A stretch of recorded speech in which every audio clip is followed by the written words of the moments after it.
Good afternoon everyone, thank you very much for tuning in to my latest video. I just want to say before we start, thank you very much for your continued support.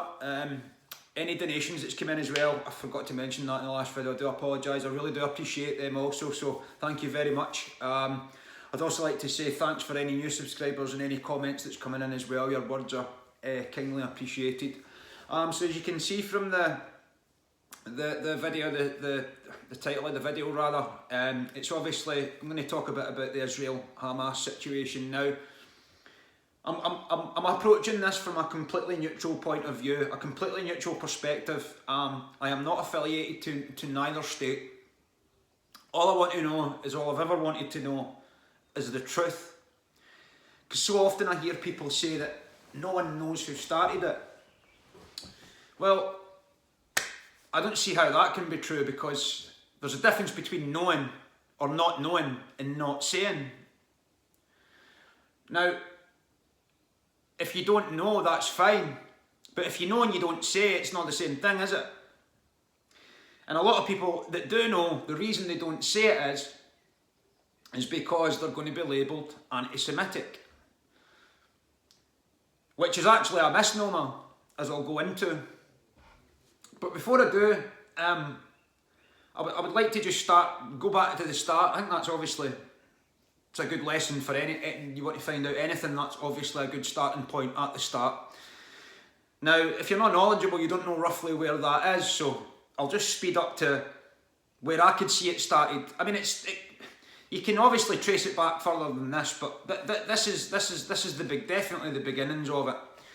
So back in 1917, I think it was 1917, there was something called what was known as the Balfour Declaration, and it was between two people high up in the British government, or behind the British government, or the hierarchy of it, who were a part of the same network that wanted public support for a Jewish state in Israel.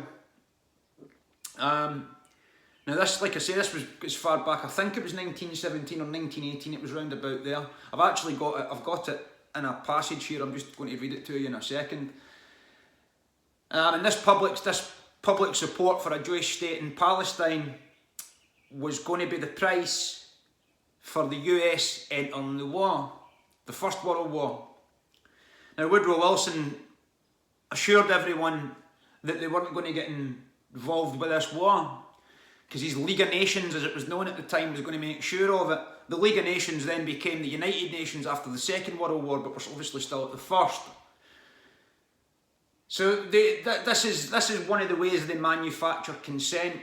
Obviously at the time, the Balfour Declaration and the fact that the plan was to bring the US into the First World War would never have been mentioned. In fact, had you have mentioned it, you would have been regarded as what they call now as a conspiracy theorists and paranoid and tinfoil hat wearing and whatever other names they throw out at you for going against the grain and thinking outside of the box. But obviously now we've got the benefit of hindsight. Now, how anyone of like these elite people, and one of them was Walter Rothschild, I believe, who had conversed with Alfred Balfour to obviously create this Jewish state, or to get the support for a Jewish state. In fact, I'll just read it to you now, just bear with me a second. So, the Foreign Office, November the 2nd, 1917. Dear Lord Rothschild, I have much pleasure in conveying to you, on behalf of His Majesty's Government, the following declaration of sympathy with Jewish Zionist aspirations, which has been submitted to and approved by the Cabinet. His Majesty's Government view with favour the establishment in Palestine of a national home for the Jewish people, and will use their best endeavours to facilitate the achievement of this object, it being clearly understood that nothing shall be done which may prejudice the civil and religious rights of non-existing Jewish communities in Palestine, or the rights and political status enjoyed by Jews in any other country. I should be grateful if you would bring this declaration to the knowledge of the Zionist Federation. Yours sincerely, Arthur James Balfour. And as I said, this was the price for America entering the First World War, which again was apparently not going to happen. The same thing with Roosevelt happened in the Second. That's obviously another story. Pearl Harbor was the catalyst for that. I think the Lusitania, well, it wouldn't have been Lusitania if this was in 1917, like, but because I think that was before that, wasn't it? But there would have been a catalyst for it. And then when we obviously get into the Jewish state in Palestine, you can obviously see that something's wrong there.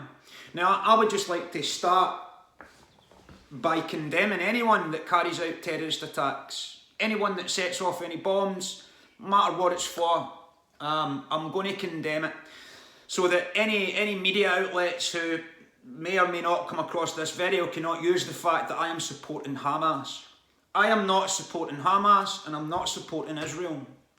I am supporting the innocent men, women and children that are caught up in the conflict with these two nations. And I would question Hamas just as much as I would question Israel. Now, when you look at how they got in the last time to set off to start off the trigger for the next part of the conflict, how the hell did these Hamas, who are nothing, I mean, they're children with sticks and stones compared to the American military. That's the level we're talking about here. How did they even manage to infiltrate Israel? That's question one. When they've got the most state-of-the-art security system in the whole world, along with the second biggest air force. So how the hell has a couple of guys on tractors managed to get in, first and foremost? Secondly, I would swing that back across to Hamas and say, well, how long have you been in conflict with these people? Well, since about 1947. Right, okay, and how's that gone for your people? Well, it's not gone very well, no. In fact, not only have we lost our homeland, we've actually lost our people. Right, okay, and you've been fighting them ever since. Well, yes, wouldn't you? To a point, yes. But at this point, if you see an opening and you're getting into a state like Israel, that's not happened by accident, has it? They've given you an opening, or they've made an opening because they've wanted to give you an opening, because it serves them to let you in, as it obviously has, because they can then condemn you as terrorists. They're both terrorist organisations. Both of them are terrorist organisations. Look up the definition of it and you'll see that both of them fall under that category. And as I've said before, if war was the answer, this world would be at peace. And it's not, and it hasn't been for a long time, despite all the wars that we've had. So again, I would swing that across to Hamas and say, why would you even attempt that again? Because it's not good for you. It's not good for the Jewish people that you're attacking, the innocents there. And it's certainly not good for your people. So I have to question your agenda. I would like the Palestinian situation to be sorted out. I think they're going to have to come together. But they're not going to do that while they've got the people that are in Hamas conversing with the people that are in the Knesset. The Knesset, which was built by the Rothschild family, by the way. They've spent fortunes building up that country. Even their Star of David. It's not a Star of David, it's a satanic pentagram. And they actually get their name from that. Rothschild in German means red shield. They were the Bauer family previously. And I would actually, to go into all their dealings, I really would need to make a video of it on its own. But we'll keep this about the Jewish state in Palestine. And as you can see from that Balfour Declaration, you could obviously see that they were involved in that as well. So and Lord Victor Rothschild, he came later. The amount of people that shout about politics and the problems in the world, and you ask them if they know the name of this family, they don't. It really does boggle the mind, that. And then you start to look at, right, okay, so we've had the Balfour Declaration, but that was during the First World War. And then you say, well, when did they actually start going there?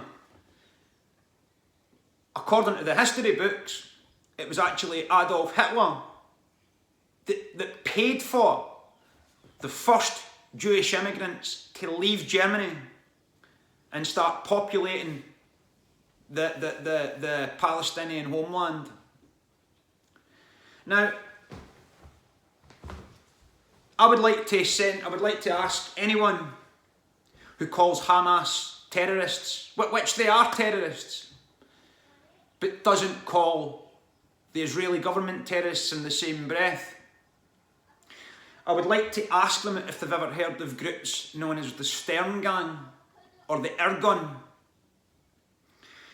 And these are Zionist, and this is Wikipedia that's saying this, not me, Zionist paramilitary organisations that bombed Israel into existence based on a fictitious document, not the Balfour Declaration, but the Old Testament, which itself has been taken from older documents, i.e. the Sumerian tablets, and they've slightly changed it around and made their own religion out of it. No different to what Ron Hubbard done with the Scientology.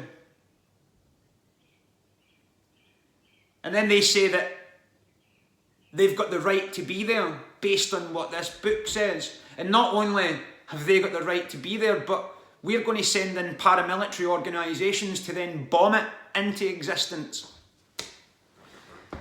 I forget the name of it, I had to write it down, so I like to get it right. Yeah, the village of Der Yassin, this was in 1948. Was it the Stern Gang? Yeah, it was the Stern Gang. And this was actually led by, this is Wikipedia, this was actually led by Yitzhak Shamir,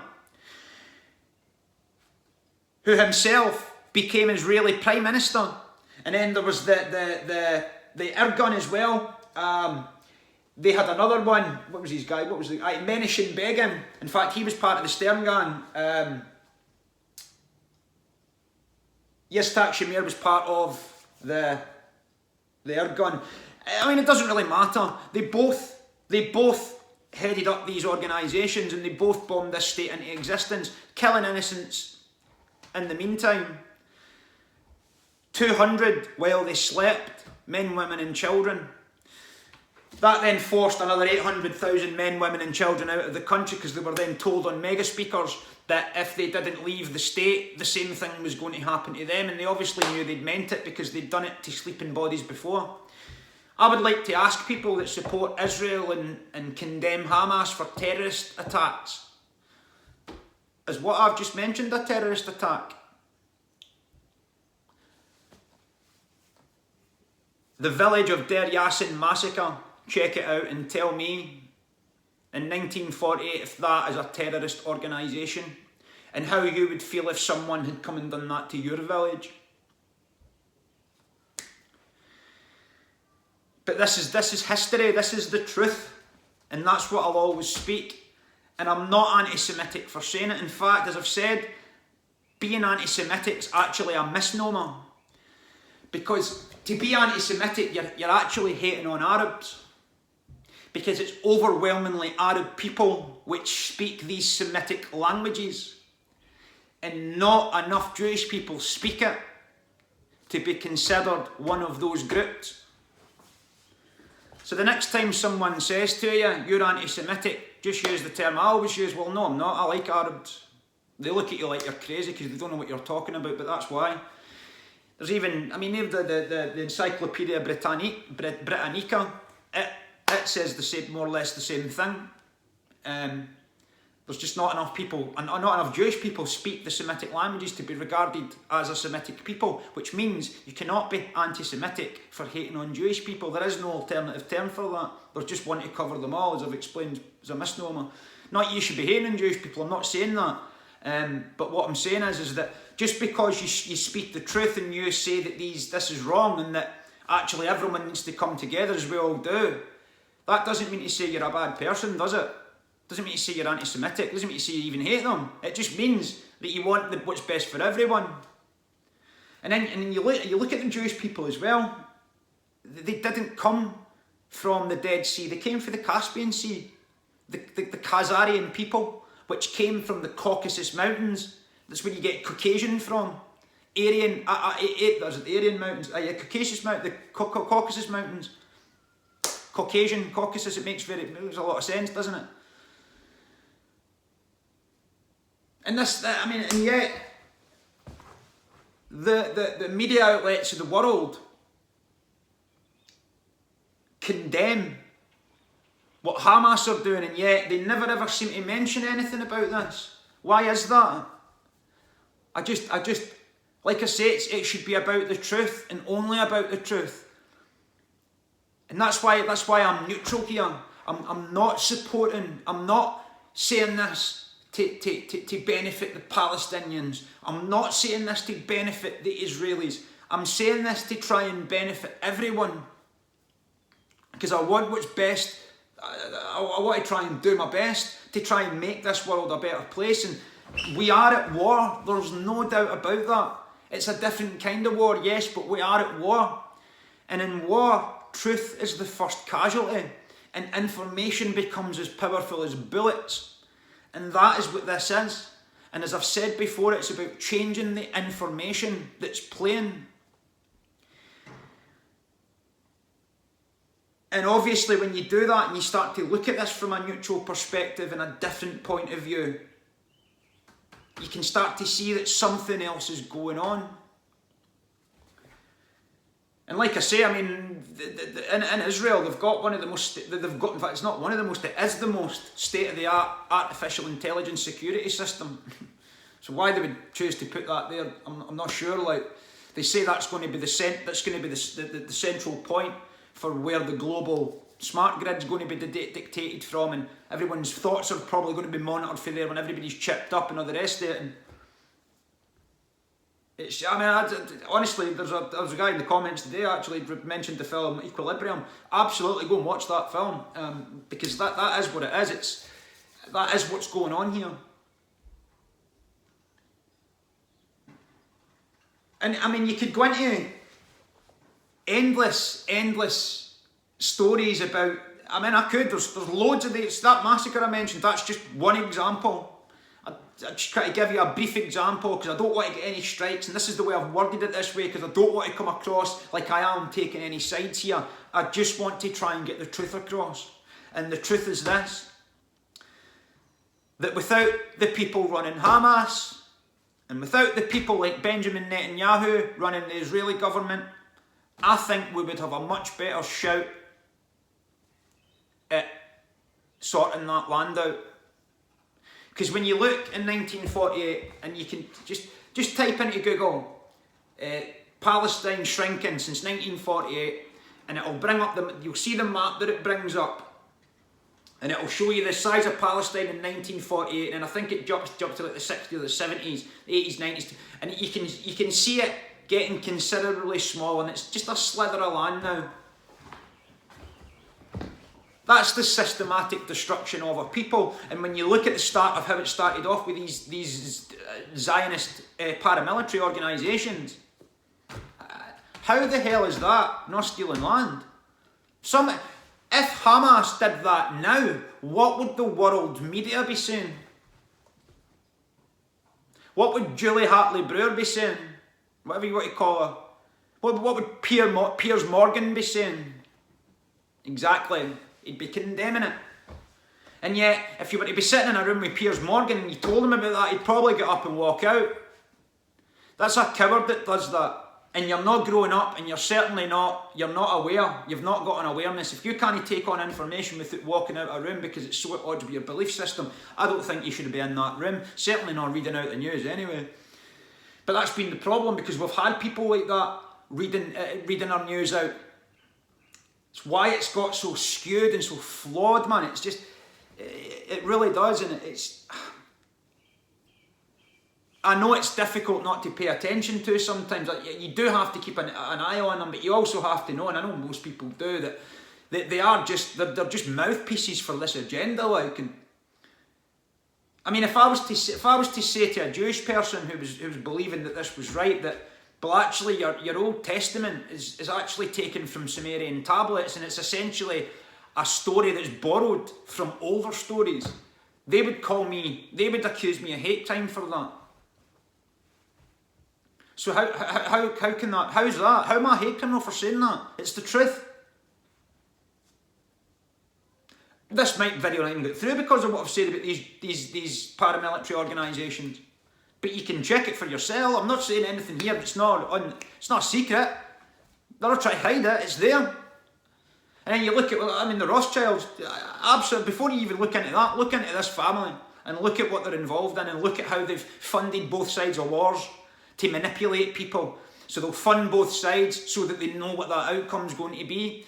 It's like the antithesis, thesis equals synthesis.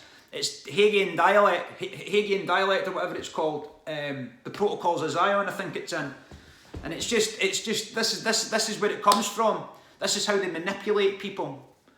It's how they engineer but why they engineer the wars to then bring out, well, a perfect example of it, Second World War.